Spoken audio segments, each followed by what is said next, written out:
Welcome to Interview with the Masters, brought to you by CGMA, the CG Master Academy. I'm your host, Ben Scott. Our guest today is Steven Macleod. Steven is a storyboard artist at DreamWorks Animation, as well as the instructor for CGMA's Storyboarding for Animation online course. Before we begin, we would like to announce that registration for CGMA courses is currently open. Head over to cgmwmasterclasses.com to view current course offerings and sign up for the class or classes that best fit your needs. We would also like to announce that today's second webinar, Interview with the Masters featuring Section Studio, scheduled today at 1 p.m. Pacific, has been moved to next week, Saturday, October 6th at 1 p.m. Pacific time. Interview with the Masters is an ongoing series. Keep an eye on our website for more information. For everyone who is joining us today, if you have any questions for Steven, you'll see in your GoToWebinar control panel a small box titled Questions. Feel free to send your questions through there, and I will attempt to ask Steven as many of your questions as possible. Steven, welcome to Interview with the Masters. Hey, thanks, Ben. How's it going? I'm doing very well, and how are you doing yourself today? I'm doing all right. Well, it's, of course, excellent to have you here, and you are, of course, a storyboard artist at DreamWorks Animation, and we're all looking forward to seeing how you do what you do. Cool. I was going to do a couple exercises just to have something on screen besides my face. So, but if there's any questions, did you have any questions first off? Do I need to introduce myself or anything? Feel free to go ahead and introduce yourself. We don't have any questions right off the bat right now, but as they do come up, I'll be, of course, able to send them your way. I started we started drawing in high school, and when I was a kid, but I got serious about animation while I was in high school, and then I did a thing called the Ryman program for young artists down in LA, and it was held at USC at the time.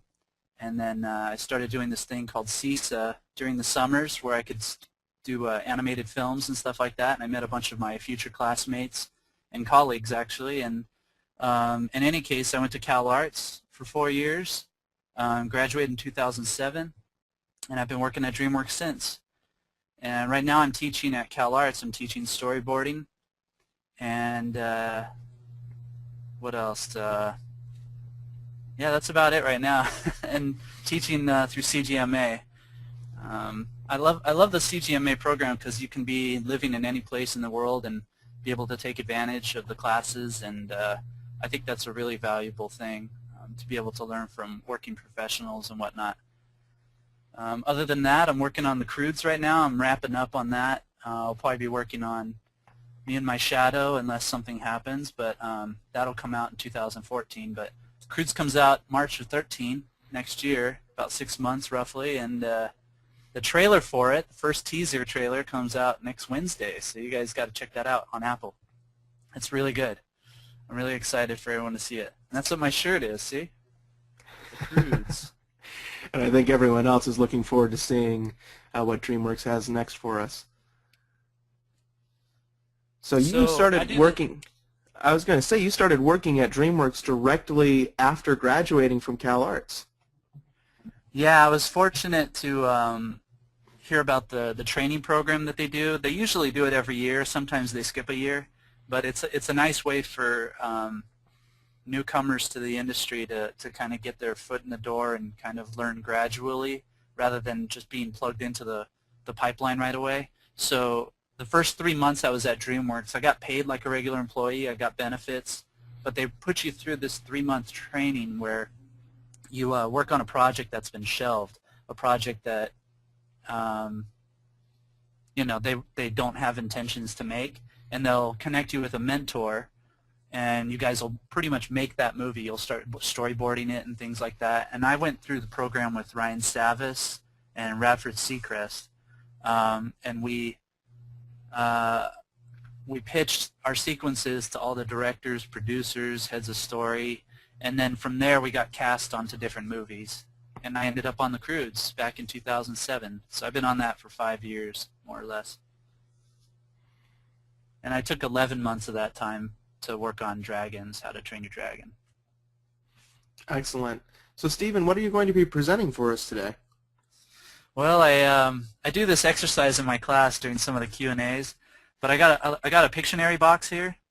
I'm sure you guys have all heard of the game Pictionary. You basically have it's like a speed competition to draw the words on the cards, but I use it for just to give myself some ideas. So I'll just have you do it, Ben. You tell me when to stop, and then I'll stop. All right, why don't you stop right there? Okay. Hopefully with the lag you're actually still on the box. Yeah. Okay. So I got 5 words on this Pictionary card, and I'll write them down on here. And what I'll do is I'll just go ahead and pick 3 out of the 5 and try to create a story with it. It's good to have limitations. For one of the classes, one of the weeks that I teach that class, we cover gag ideas and coming up with gags and trying to find ideas for things, and sometimes it's really good to have limitations. So I use these Pictionary cards just to kind of limit my topics, and then I try to pick out 3 of them. So we got restaurant, ice cube, nod, internal, and funnel. So I try to think of these words and I try to think of them literally, because sometimes that's how your audience will perceive it, right? And then sometimes I try to think of the opposite, right? Something that will make it funny, try to think of a twist, or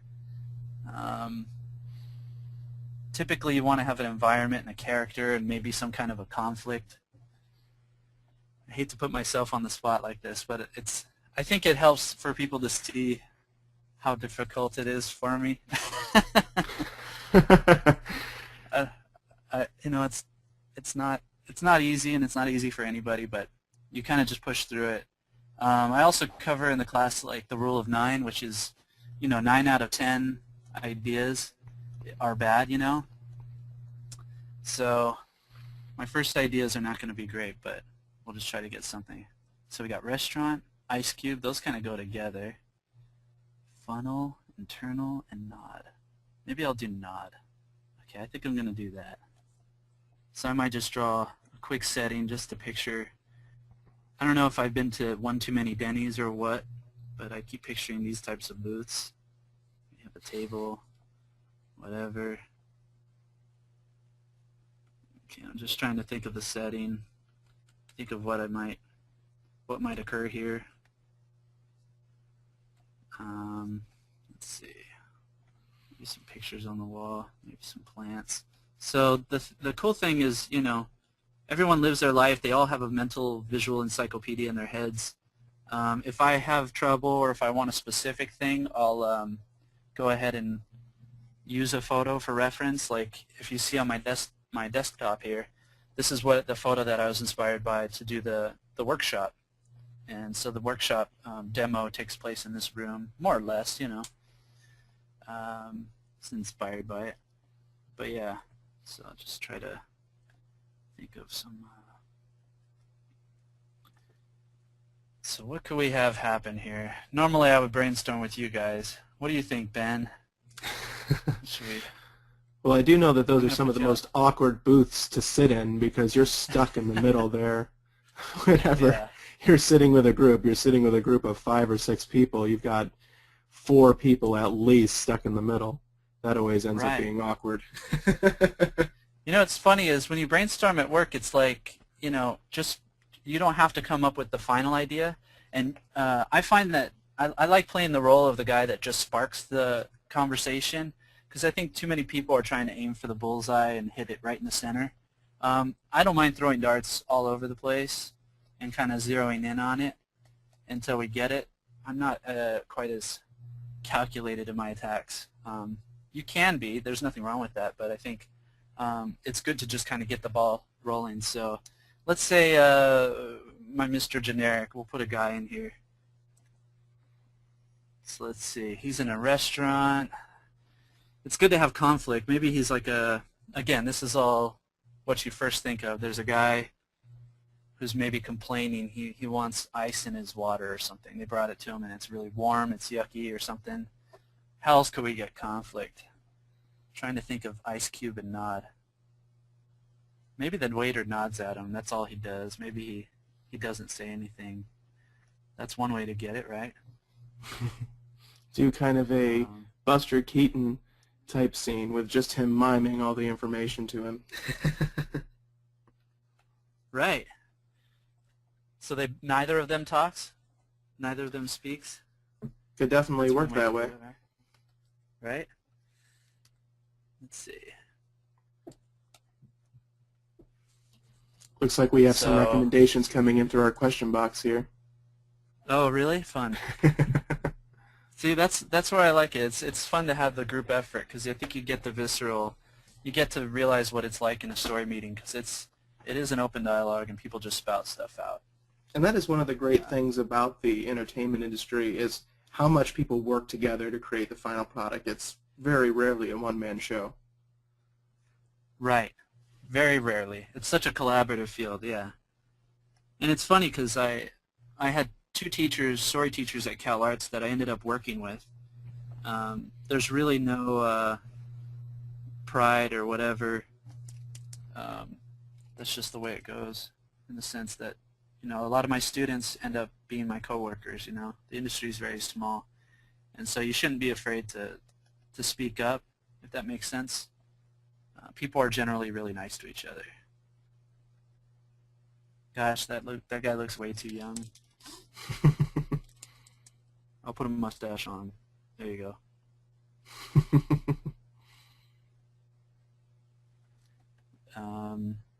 So I'm just trying to draw a character. Sometimes your character design sparks some idea for what you want to do in your scene. Let's see. Give him a little menu. So we got restaurant. I think I'm just going to move forward with the ice cube. Now, mind you, sometimes your idea doesn't look good on paper or it doesn't sound good when you pitch it, but sometimes the performance can make up for that. So hopefully we'll try to do it that way, only because of the time, you know. So he's going to complain about his ice cubes. We'll just have the waiter nod and walk off a few times. Let's see. Just a second.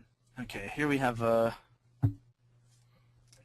story panel. Down below you see there's a dialogue box. This is kind of the format that we use at DreamWorks, but I know Sony and Pixar and Disney, sometimes they'll have another line up at top that maybe has like the sequence number, maybe the panel number, and that way everything's separate or whatever. But I've programmed my Cintiq with a bunch of shortcut buttons so I can create new layers.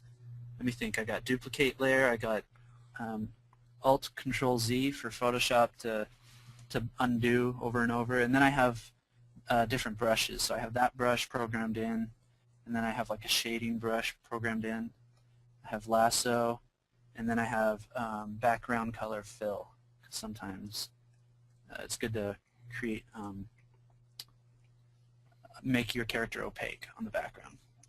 So let's see. Let's just do a quick establishing shot of this again. You know what? For the sake of time, I'm just going to copy that one I did. Where is it? Here it is. Don't tell anyone. There we go. There we go. Here's our little establishing shot. Now, when you're working normally, do you tend to do a lot of copying, or do you prefer to draw each thing new each time? I copy a lot. I'll copy as much as I can, just for the first pass. Something like I'm doing today, it's just a quick pitch, quick exercise. It's not like a gorgeous presentation board. We usually do like a first pass, pretty rough, like stick figures, like you have, like I'm doing right now. And then once they've decided on what they want out of it or what they want to change or whatever, then I'll go ahead and start refining it and doing the fixes at the same time. In actuality, yeah, go ahead. I think that's actually a challenge for a lot of artists as they are beginning, because they really want to flesh out the image. They really want to bring it to a level of completion, and it's almost difficult to just get the idea on paper because you're so focused on making it look good. It's true. It's true. It's a big hindrance. One of my mentors, Jeff Snow, used to call it cleanup-itis. You know, it can really slow you down, and you get bogged down, and you waste a lot of time cleaning up when the idea needs to be strengthened still. So I got the background with no characters. I've lightened lowered the opacity so it's a little lighter, and then right on top I'll draw this character. The reason I do that is it tends to stick out better. The drawing will stand out and you'll know where to look. So I have him with his menu, his little mustache. I'm already trying to create a shorthand. What did the guy look like before? This is me being lazy again. Oh, that's the wrong one. Mustache, polo shirt, a menu. Yeah, there he is. All right. Okay, he's got like a light colored hair, kind of frizzy. So I'm already creating a shorthand. From this distance, I don't put in too much details. I don't bother drawing in the nose. I'll keep it simple so I can draw them over and over very quickly. Okay, that's about it. Now the extras, I'm going to draw them away from camera so they don't draw too much attention. If they are facing camera, maybe just have their eyes down so we can't. It's hard for us to connect with them. These guys are a little big. I'm going to shrink them. You can do however you want to do it, but okay, just to get a little bit of, draw a couple here. It's a little bit messy, but that's okay. Just drawing in some stuff, some background people. They're not quite as interesting. There you go. Then I'll even lower the opacity. Okay, so that's our establishing shot. Now let's meet our main character. I'm going to go ahead and draw him. I just want to take a good look at him, get the audience to recognize him. Just draw him in. You can always come back to it and find a way to make him stand out a little more. Yeah.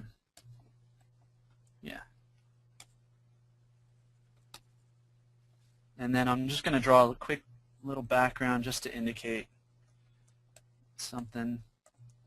There's those potted plants, right?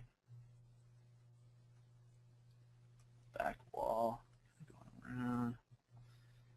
A picture frame or something. And then I'm going to lower the opacity so it doesn't stand out too much.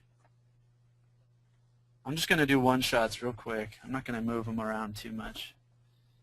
I'm going to do what he's looking at. I know this may seem drawn out, but we'll make it have a reason. You have any questions about what I'm doing? Nothing directly to what you're doing right now, but if anyone does have any questions, feel free. If you are just joining us, there is a question box where you can enter your questions for Steven, and I'll pass those on to him as he works. So we'll put some pictures, some prices, yada yada, maybe some bold sections. So in any case, theoretically, I'll just Working smarter, not harder. yeah, I'm just going to cheat here. I didn't do that very well, did I? Alright. Whatever. Okay. And then, again, something in the background. I try to encourage people to just put something in the background, even if it's just blurred out, which, again, that way it won't attract attention to itself, but it gives it space. And then usually when something's close to camera, I'll just go ahead and put a bit of tone on it, just to make it look close. We do have a question here now for you. They want to know, Mark, wants to know how you learn to draw with such great speed while still being able to capture the feeling and character in the scene. You know what's there's this I think animation is a big deal, because in animation you're doing a lot of poses and they're very disposable. This is related to your questions drawing. This isn't in the scene. I don't have a person throwing a baseball. But, in animation you tend to have to draw really fast. Actually, it'd be like this. You draw very fast and you make your drawings very expendable. You aren't precious about it.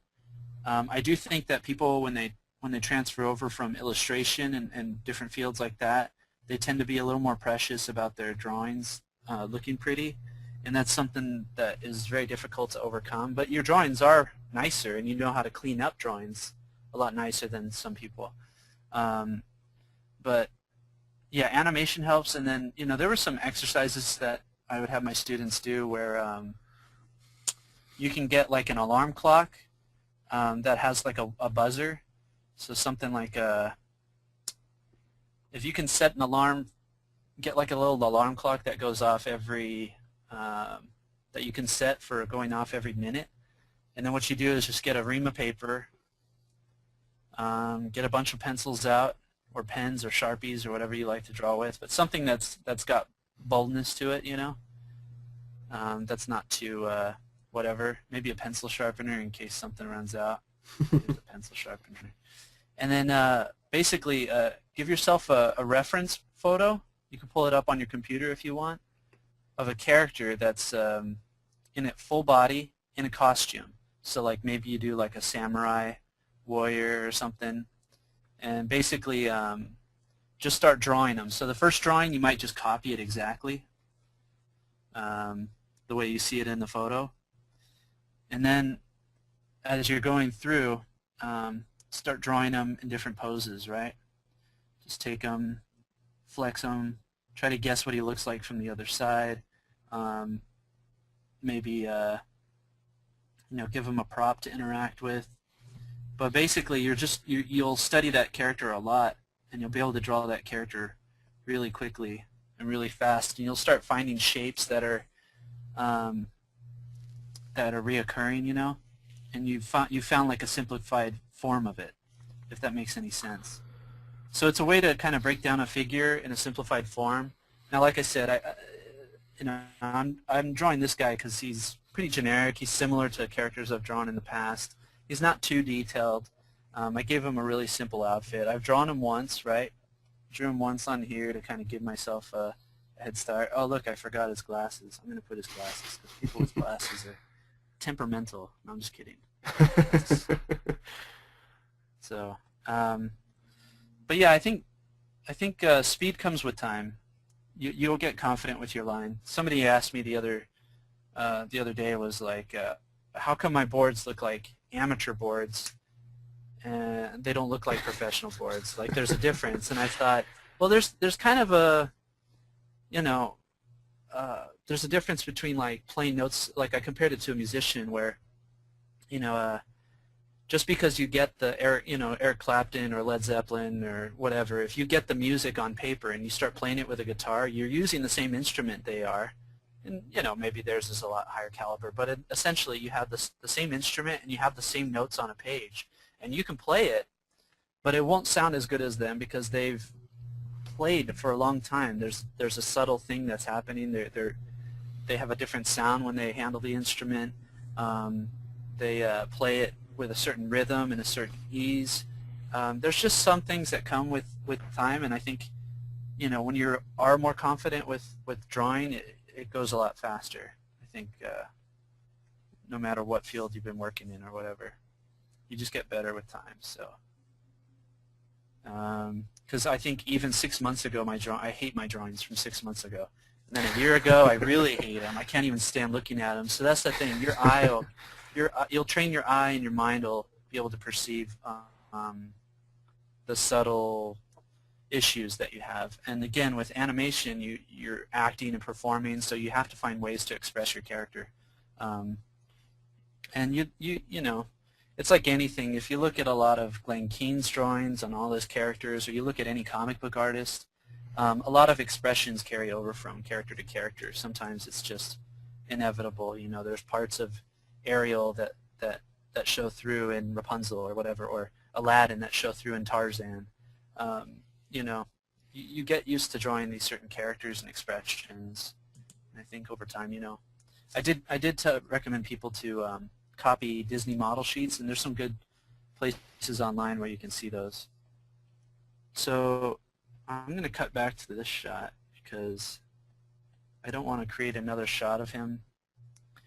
There's a thing called camera setups. It's a live action term usually, but it applies across the board, I think especially for CG, where it kind of costs money to set up another camera angle because everything, the background's set dressed and the lighting's set for a certain perspective. So I just cut back to it. And again, for the audience, it's easier for them to register the same shot that they've seen before rather than a new shot, if that makes sense. So actually, I'm going to cut back to this. Let's see. I'm going to have him look up. Look for the waiter.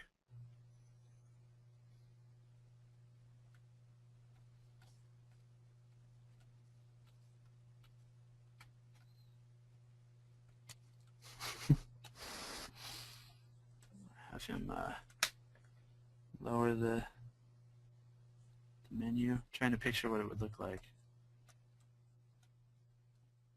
And I think you're showing how many little subtleties you need to pay attention to when you're planning out even the most simple shot. Right. There's little tricks that you get used to in animation to maintain the form. I think following volumes and form and stuff like that really helps. So again, 2D animation, man, it's very valuable, and I think it's a dying art form in some ways. People are moving on, but there's so much great things you can learn from it. Anyway, so he lowers his menu, and then I'll have him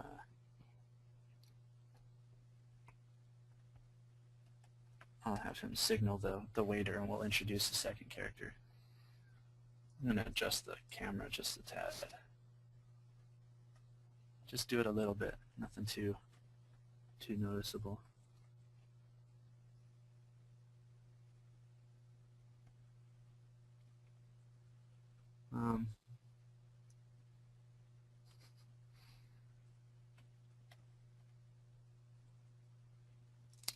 Whoops. Wow, that's a weird looking mustache. Okay. It's gross, but it's okay. It's meant to be. Man. It's alright. So I'm trying to think of how his hand might look, where I want to put it on screen, and then honestly you can connect almost any hand to any body with just the foreshortening and stuff like that. It's just rough. We're not going to get... But you know, the good thing is the rough has a sort of skeleton to it that you can come back to and clean up if you wanted to.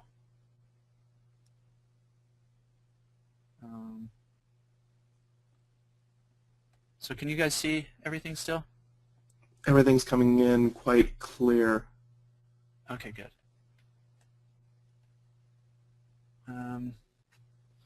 What should he say? This is generic. Alright, we're going to have to speed this up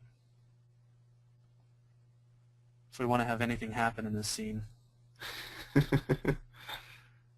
Alright, now that we've kind of established everything, where everybody is, things should move a lot faster. Now I want to get a shot that I can use over and over. So basically he'll be here, this is the booth, this is kind of the restaurant. Maybe we'll put some arches, like a tall ceiling or something. It's pretty fancy. The waiter's going to be dressed kind of fancy, so let's see. Maybe he'll be here. It's a really fancy Denny's. Yeah, it's a really fancy Denny's. They serve diamonds on the pancakes. I'm going to give him whatever that is. So, okay. So yeah, drawing every day. Keep a sketchbook. It's important. I'll give them something to carry. There you go.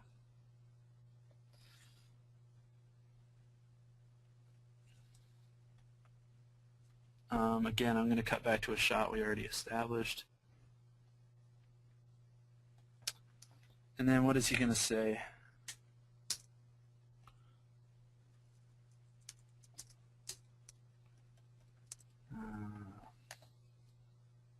You have any other questions? We do. Is this a traditional way that you would work when you guys are building a story at DreamWorks? Do you start with a script first, or how does that process work? Yes, I would have a script, and I would probably here. This was for a project of mine that I was doing for the last webinar. But just imagine this is in script format rather than this format, which is more for me. Essentially, you know, I'd have different things like, let's see, this is the location, side road, POV, driver coming towards Thomas as he appears from the in the intersection. So that's bad writing, whatever. So, so I'd kind of, if I had an idea of how I would want to do that, I might go ahead and start drawing it. So the POV of a driver. So the driver's here. This is the other dashboard, and then again outside, a character, maybe some buildings, yada yada yada. Let me see. And I probably wouldn't get this detail, but essentially I'll start doing thumbnails on my script, and then you know, any types of images that kind of stand out. Let's see. The robot is cool. He does a really cool stance. Wow, how stupid is that? And then gets blasted and backhanded into a building. I go, you know, it'd be a cool shot of him blasting into the building would be something like, you know, maybe it's like an upshot looking at him, and he flies through this chunk. He flies through this, and I make the sound effects like that. About how long would you spend on one of those thumbnails? Just like I did just now. I'll just do that, and then, you know, real stick figure-y, because then I'll start knowing, I'll start picturing the geography in my head. I wouldn't actually draw it out unless it's really complicated, but I might go, okay, from above, here's the car, here's the monster, here's the other two characters, here's the robot. He's going to hit him through this, so it'd actually be the opposite of this. This would be flipped. So I might start saying, okay, the camera might be here. So again, I'm covering all these events, and I go, okay, I kind of want to cover it from on this side of this line, like a 180-degree roll thing. So you start picturing where everything is geographically. And I try to tell people when they're going through their script that they might find something like, let's see.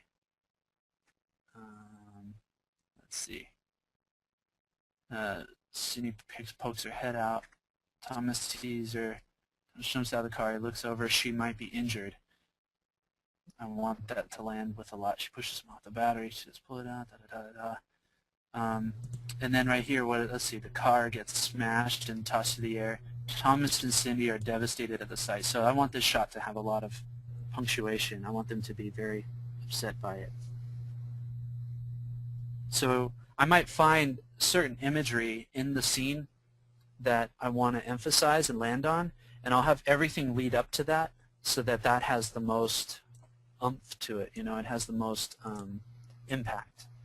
And you might plan your scene like that. Again, it's kind of like a music. You might have, you know, all these different measures, and by the time I'm not a musician, but you can listen to any song, and typically they have like a nice little intro, and then they'll set a rhythm, and then the chorus comes up, and they'll set the rhythm, and then maybe they'll even do like a pause, and then boom, the chorus hits with a lot of impact, right? You know, the music gets up, the rhythm picks up, it's more full sounding, they have all the instruments come in, and then it ramps down into the other measures, and then it ramps up for the chorus again. So a lot of songs are structured that way, and it's the same with your scene. So sometimes it's good to listen to music when you're doing it, when you're reading your script. You might even ask the directors while you're working, when you get launched, which is when they give you the scene, they hand you over script pages. you might ask them, what is the most important part of this? You know, what is some of the, how should I think of this scene? What is the most important thing? Whose point of view is it? Because that makes a huge difference. So hopefully that makes sense. So there's a lot of different things. And I cover this in the class too, in case there's more details that you want. So I'm going to have him start being a jerk here.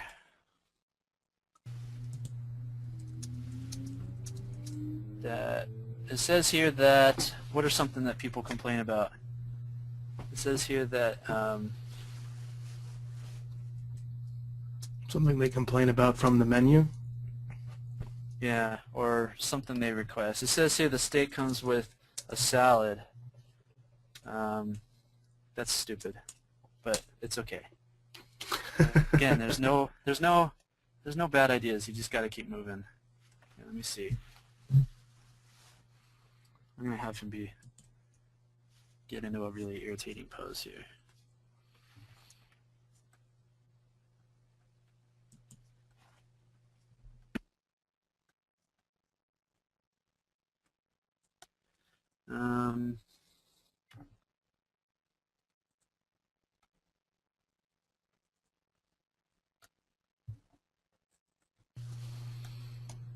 So anyway, sorry. So I'm having him lean forward, tilt his head back a little bit. Can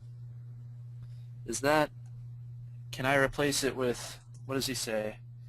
Can I substitute for additional mashed potatoes, perhaps? Can I substitute that with a martini? Something absurd, right? That's much better than mashed potatoes. Here, let's see. What does the waiter do? He's just going to nod, right? Oh, we had him say hello.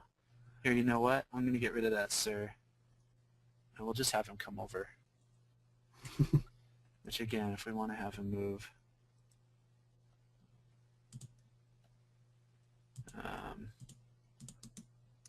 Let's see.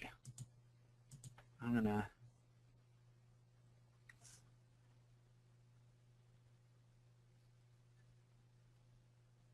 He's going to see him.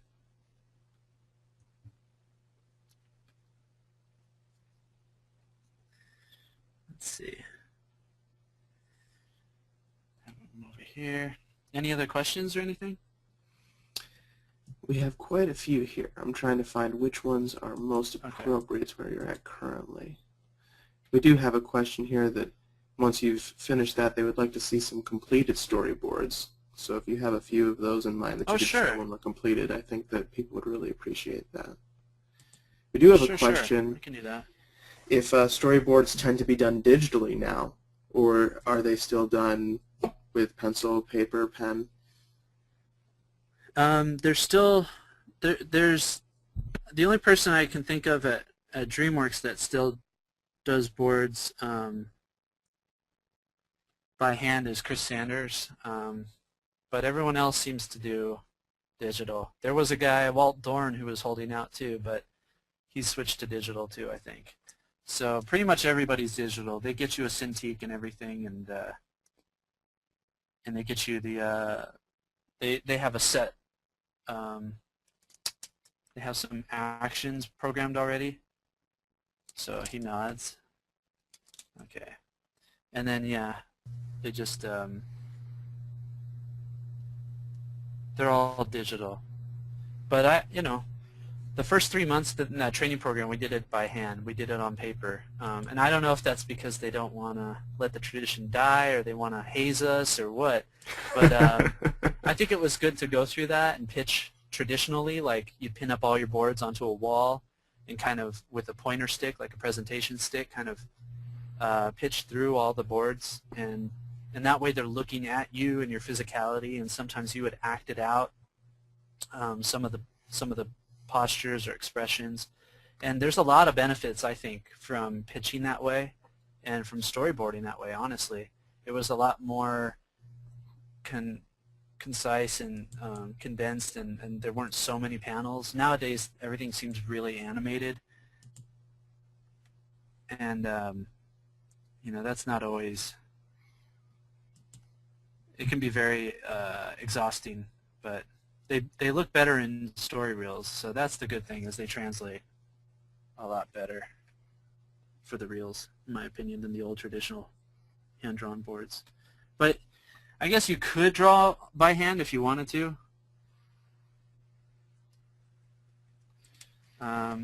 But yeah, most people are doing digital. So it's good to know Photoshop, because I think every studio more or less uses Photoshop. Whoops. Now I see you have this zoomed in about 100% of the size here. Approximately what dimensions are you using in pixels for your storyboard? That's it there. I don't know. This is just what they had. 1024 600. Yeah, they had the different aspect ratios. When you can click New Panel, and you click which aspect ratio you want. I think this is 235 or something like that. Mm-hmm. Or 234, 2.34, 2.35. I don't know. I don't know by heart, but this guy's a jerk. I thought this was going to be a funny scene. Here, let me see. I'll have him. So you can see I did a partial here, kind of like an animation term. I only did part of it. And then I'll do it here too. I'll just do that. Forget it.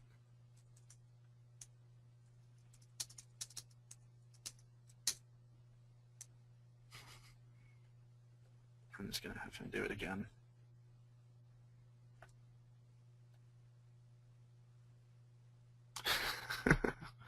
Okay, and then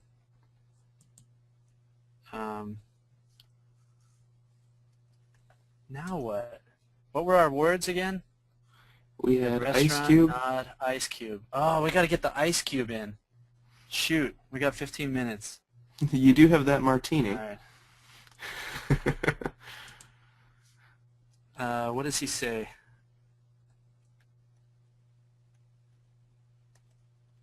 Oh, he has the martini coming. You're right. Okay, I'm going to do that. Somewhere in the back of your mind, you were planning on that ice cube with a martini. It was subconscious. It was. Wait, do martinis usually come with ice? I don't think they do. Okay, well then we'll have his full of ice so that there's practically no liquid in it. I don't tend to order martinis as often. I'm not as James Bond as I would like to be. Okay. Any other questions? Now that I know my trajectory? Yeah, we have a question now. What kind of brush you're using? Is this a default Photoshop brush, or is it one that you've built custom for this ink look that you have? I think it is just a default one. I have customized ones at work that have a little bit more of a... And it's funny, I know it's super easy to make brushes in Photoshop, but I've never figured it out. I'm such a dork. I usually just use whatever they've given me, or what others artists have loaned me or given me or whatever. But yeah, this is just some boring default one. I just wanted a certain thickness. So let's see. So it's about what works. Yeah, just whatever works. I was using, when I first started using the Cintiq and doing digital boards, I think I was using a brush that was a little too thick, and I think it was a little... that was one of the only corrections that my head of story gave me, was to use a thinner line. I think it was just easier on the eye or something. I don't know.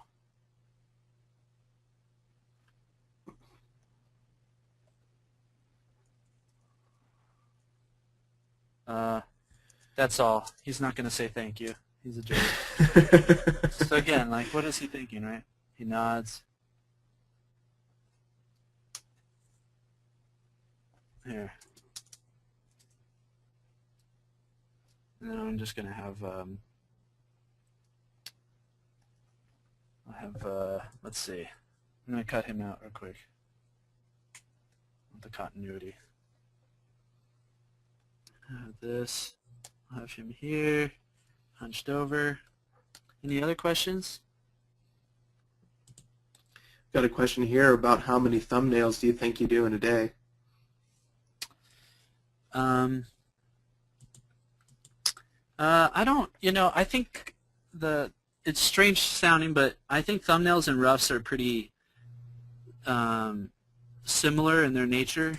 Because in theory, you could just shrink this down in Photoshop, and all of a sudden it's a thumbnail. You know what I mean?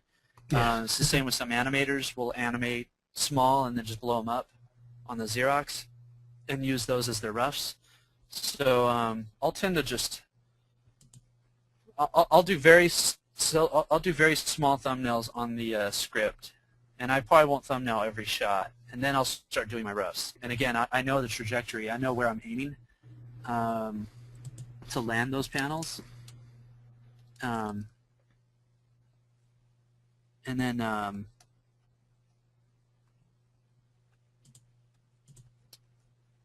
sorry, I'm blanking here. How many in a day? I'll typically rough out 3 or 4 pages worth of script in a day or two, or maybe like 3 days. Mainly because I'll get launched on a scene. They'll hand me the script pages on a Monday. I'll try to show them my roughs on a Wednesday, and then I'll pitch again on Friday. Sometimes it's not Wednesday. Sometimes you pitch it on Friday if it's not a real complicated scene that needs to be hit right on the head right away. Again, production schedules dictate a lot in the sense of sometimes they need it faster and you do it in a day, and you have to show at the end of the day and then get the revisions, and then the next day at the end of the day you might show them what you've done. But quantity is tough to say. I would say maybe like a good average to have is between 25 and 50 drawings a day. I know on some days I've had 100 or 200 where you're just cranking through stuff, but it's really rough.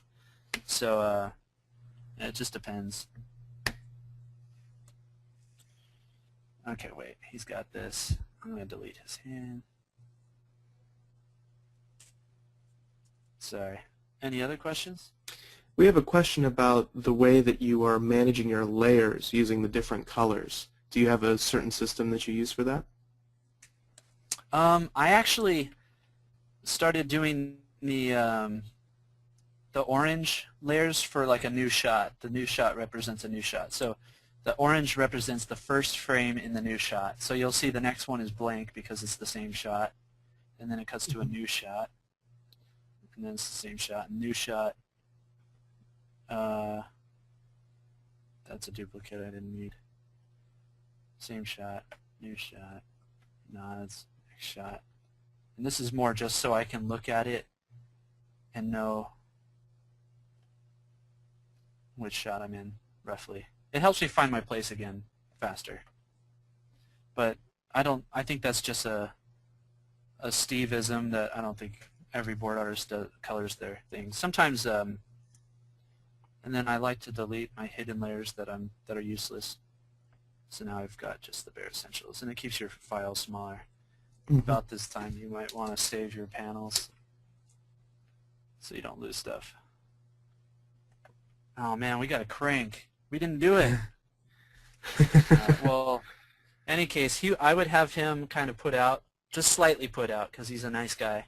He's going to walk away.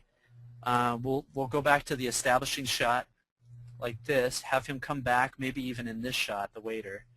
And then I would have him deliver it with maybe like a really harsh shot, like, let's see. He would just throw the martini on there. Have it kind of sploosh, but it's just going to be full of ice cubes and like a little bit of water, a little bit of martini. There we go. And then what would happen? This guy would be pissed. There's hardly any liquid in here, he yells. It's just all ice.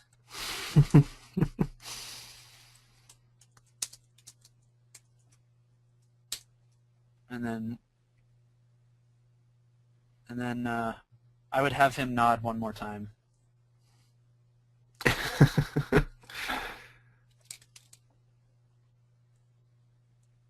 He nods, yada yada yada, and then walks off. That's stupid. I should have come up with something better. Anyways, here, I'll go through it again. So we have our establishing shot, this cut in on this guy. And again, I don't mind doing a lot of cuts in the beginning because I'm going to come back to all these cuts, more or less, you know. You'll use it for all it's worth. So he's looking at the menu. I probably didn't need that one of him looking at the menu, actually. So it could just be here to here. Goes, excuse me. This guy comes over. He's very friendly. It says here that steak comes with a salad. Can I substitute that with a martini? And maybe this guy loses his smile or something. I don't know. He nods at him. Is that a yes? That'll be all. He takes it, comes back, da da da da da. So anyways, let me show you this real quick. This is from the last webinar that we did. You guys can see this, I'm assuming? Yes, we can see it. You've pulled up your window, and now I've got it in preview here. So this is what we did for the last webinar. I got a lot more done last time. I don't know why. But this is that scene that I was thumbnailing with you guys. So the guy kind of runs in, says, Cindy, and then we cut in closer on him. Just then, this monster lands, and he looks up, and we see it towering up above him as the camera tilts up. He's like, and then it screams at him, da-da-da. And this is that point of view of the car. Okay. So anyways, you can see I started to clean it up. I didn't get very far. But you can see the difference. This is about how much I would clean it up if I wanted to clean it up. Mm-hmm. So you can still see the lines are still kind of rough. They're not meant to be illustrations, but I have added in some tone, tried to add a little bit of a mood, tried to define some of the forms. You can see I pretty much kept a lot of the composition, for better or worse. A lot of times you want to improve on the composition and whatnot. So here he comes in, character comes in, skids to a stop. Cindy! We cut in on him. And the background's a little more defined than this one was. Let's see.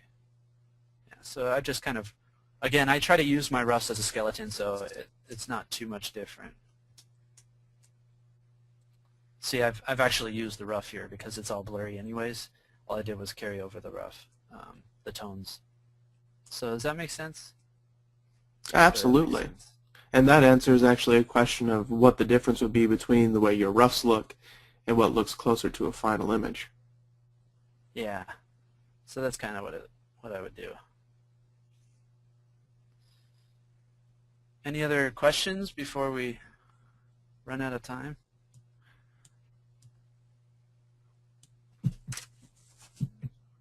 Hopefully, taking a look here. We have one question here. If you ever use any storyboarding specific software, this person uses the example of Storyboard Pro, or do you mostly just use software like Photoshop? At the moment, I just use Photoshop. I'd like to use Storyboard Pro. I know some of my friends over at Gravity Falls, and I'm sure at other TV studios they use Storyboard Pro as their software. But I think most of the feature animation studios use Photoshop. I don't know. I don't think there's. I'm sure there's pros and cons to both of the programs, but not having used Storyboard Pro, I don't know. But I do think that they have layers and they have tones and they have pretty much everything Photoshop would have. So I don't think there's a huge difference in the final product. And that's the thing. Even Photoshop, I use layers like this, groups. I use groups. Some people use layer comps. Some people use the animation timeline for Photoshop. So everybody kind of uses Photoshop in a different way as well. As long as you end up with the same aspect ratio and you end up with JPEGs to turn over to editorial, then you're good to go. So it's just a matter of getting those JPEGs to the next department. Otherwise, you can use Photoshop any way you want. And therefore, I'd assume any program. There was a guy that was using Flash to animate at DreamWorks. Anthony Holden, I don't know if you've seen his blog. He's really talented too. He does a lot of those animated GIFs. And Yeah, he uses Flash to storyboard. Some people use After Effects and Maya to work out camera moves, but those guys are more proficient than some. So, you know, if you do have any other skill sets and stuff like that that you want to use in storyboarding, DreamWorks is pretty open-minded about you taking advantage of them. And I think Pixar is the same way. There was Louis Gonzalez, and he came from doing a lot of After Effects on Iron Giant and stuff like that. So sometimes his boards, I'm assuming, maybe I don't know what I'm talking about, but I think sometimes they'll do a lot of movements and stuff. Andrew Jimenez would, no, Andy Jimenez, I think that's his name. My brain is fried right now. But in any case, yes, if you know After Effects, you can put that together, and they would use you for that sometimes. Excellent. And I think we've got one last good question here. Just kind of asking about the basics of what you teach in your course. Their specific question is about if you add in some focus on perspective, and I'm sure about some foundational drawing skills, but what is the main focus that you have in your storyboarding course, and how does that play out when you teach it?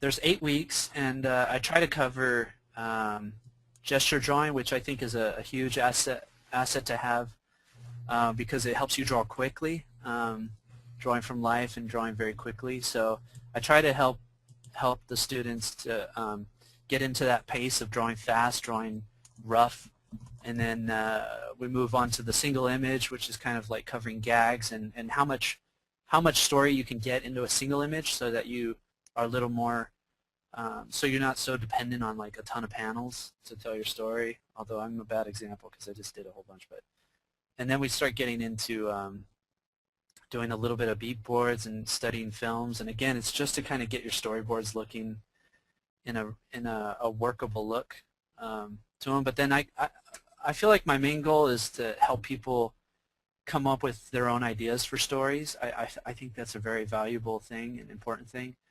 The other thing I like about the class is I expose the students to a lot of different thoughts from different studios, from different books, expose them to some of the language, the film grammar that we use, the terminology that we use. I cover some of the pipeline that a feature animation might use to develop their film ideas and whatnot. And let's see, what else? How to structure a scene, how to think about your scene and how you're going to attack it. And then I show a lot of clips as examples so that you guys can see that. I try to show some industry boards during the Q&As so that you guys can see what some other professional artist boards look like. Because sometimes it's kind of scarce online. There are some online. There's more and more every day. And what else? So yeah, it's a lot about storyboarding your scene and structuring it, exposing you to some of the process, what the ideal process is in the story department, but also how that fits into the entire pipeline of a CG animated film. What else? Does that make sense? Am I forgetting something? I think you've given it an excellent rundown. So of course, if you're interested in taking Steven's class, head over to the website. Registration is currently open. Sign up for it. My understanding is he's just as interesting as an instructor as he is a feature in our interview with the Master Series here. Not a different guy at all. So Steven, thank you so much for joining us today. I know I enjoyed it. Ben. I'm sure everyone here has enjoyed it as well. And I'd like to thank everyone else for joining us. Thank you for watching and for all of your questions. And again, I would like to mention that registration for CGMA courses is currently open. Head over to cgmwmasterclasses.com to view current course offerings and sign up for the class or classes that best fit your needs. Registration will be open for 3 more weeks. Again, thanks to Steven, and thanks everyone for joining us, and we look forward to seeing you at the next interview with the Masters. Thanks, everyone.